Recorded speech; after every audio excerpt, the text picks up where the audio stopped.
Hello, hello, everyone.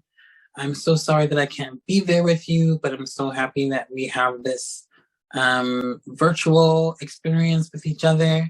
I hope that you can hear me clearly. I wrote some words down in hopes to inspire you, to validate you and your being and all the work that you're doing or dreaming of doing, and the possibilities of yourself.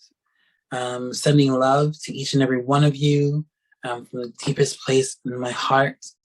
Today, I'm thinking about the Ashanti people of Ghana and who created the African proverb known as Sankofa, meaning go back and fetch it. In other words, in order to move forward, we must first understand where we came from, right? So where I've come from, I was convinced I had nothing to offer this revolution and to my people. That's what people told me, you know. I was too soft, naive. I was too femme. I'm too spirit queer. I'm a burlesque artist, you know. These aren't identities that people think of revolutionary figures as being, you know, but we often are. When you really look at history, we often are. And so, yeah, I inherited shame and abuse.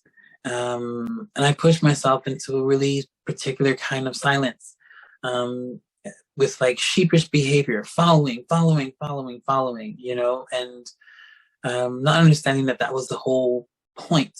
The point was for me to feel like there was no possibility of what I could accomplish, you know, or what I could change if I told my story, if I stood in my fullness. You know, the words of Jackie Shane are really important to me, and I think about them often.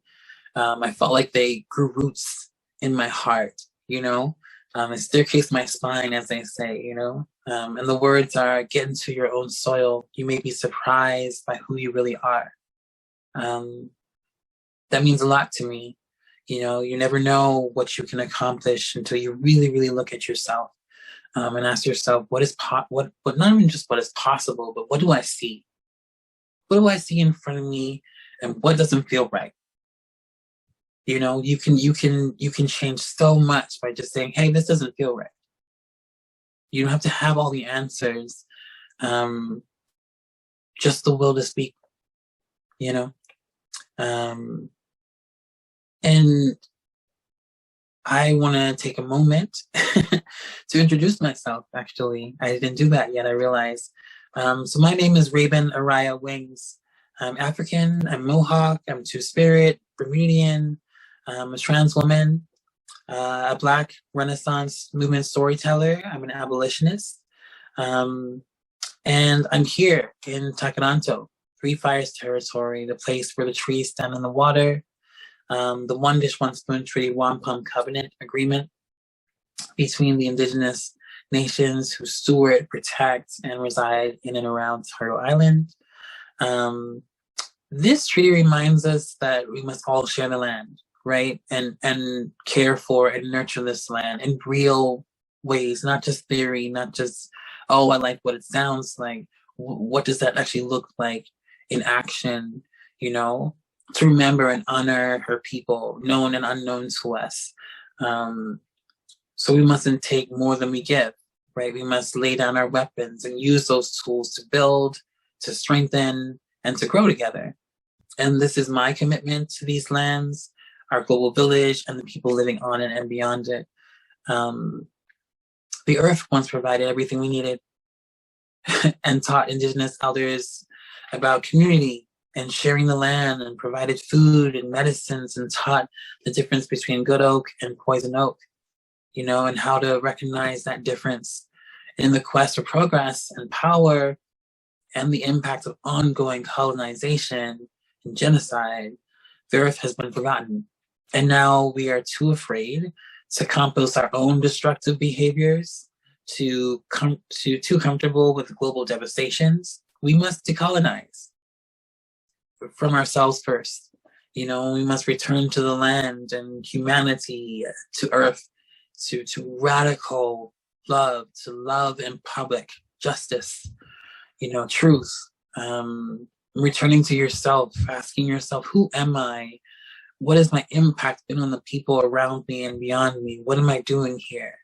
You go back and fetch it. Sankofa. My ancestors abolished slavery with hope and love and fear and strategy and sheer will. Abolition is the way forward, I believe. It's not a goal, but a process to freedom. It's like a commitment to freedom and Black joy and interdependence and Indigenous resurgence and sovereignty. Everyone having what they need and what they want, what they deserve. It's a police-free existence. And the abolishment of prisons and carceral law, like punishment, as a means to change behavior. It's an investment into collective wellness. It's doing it afraid. It's literally love. Abolition calls on us to change our relationship to harm. So will you help me steal my dignity back? Will you stand for me when it doesn't benefit you? Will you tell the truth?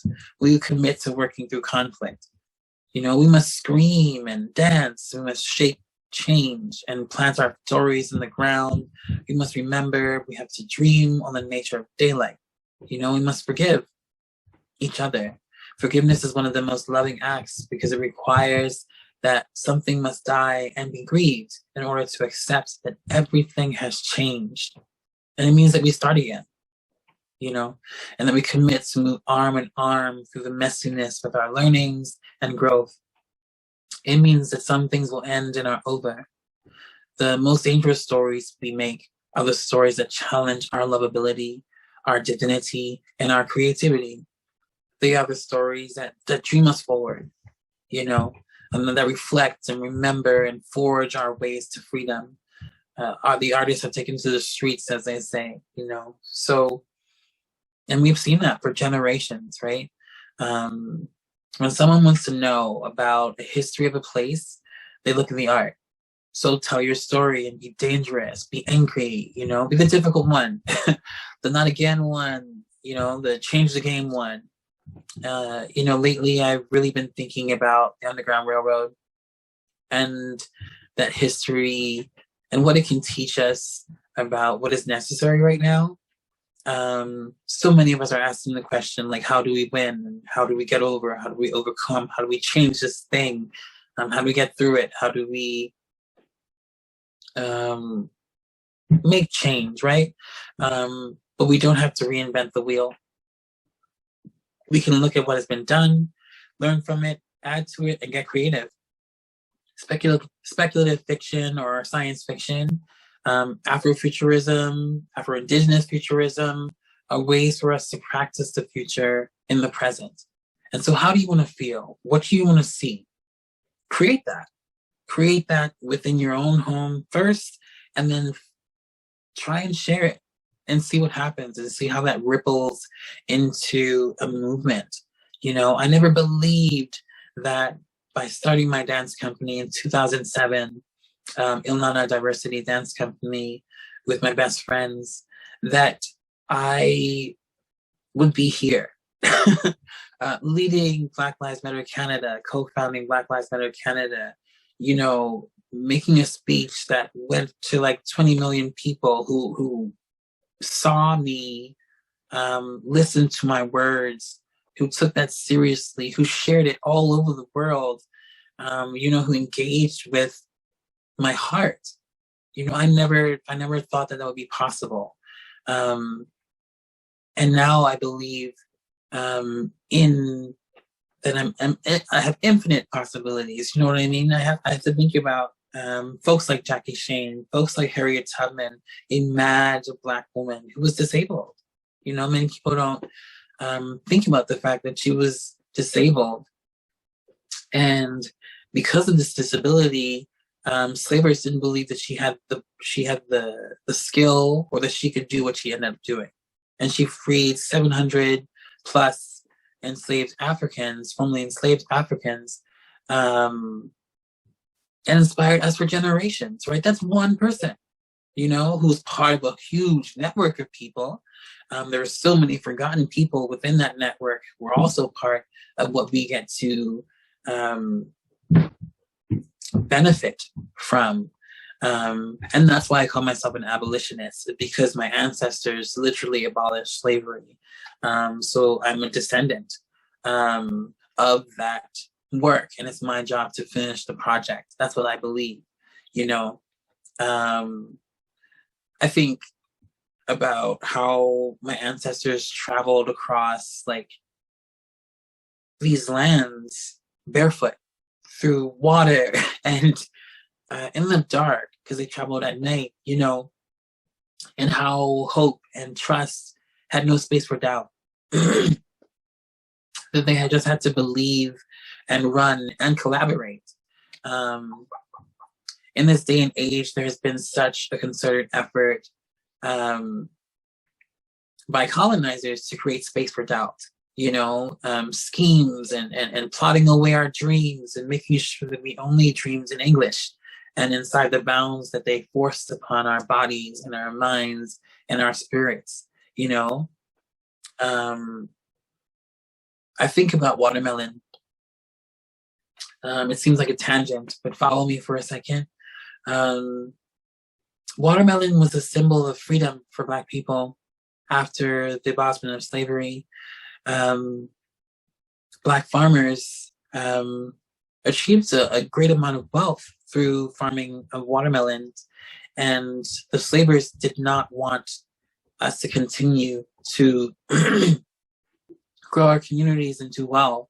And so they created the minstrel shows and depicted us as lazy with watermelons, and all we sit around doing is eating watermelons all day. Not that it was a livelihood, a business, and was keeping our families and our people alive, right?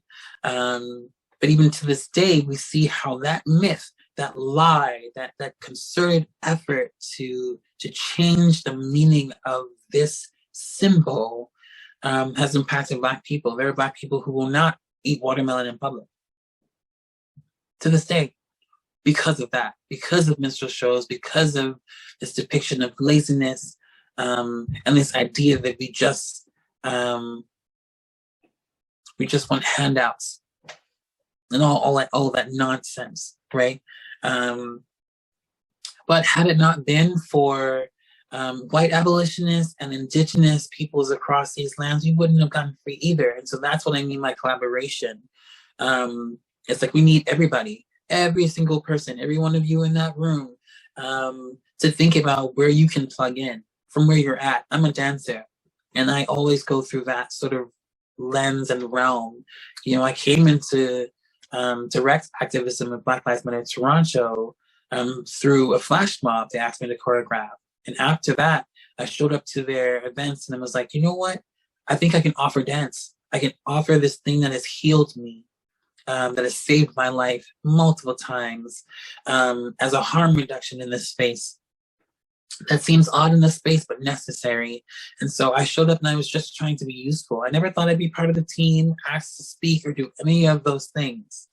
However, when they asked me to join, I took it as my responsibility to say yes. I did so naively, not knowing everything that they had to deal with.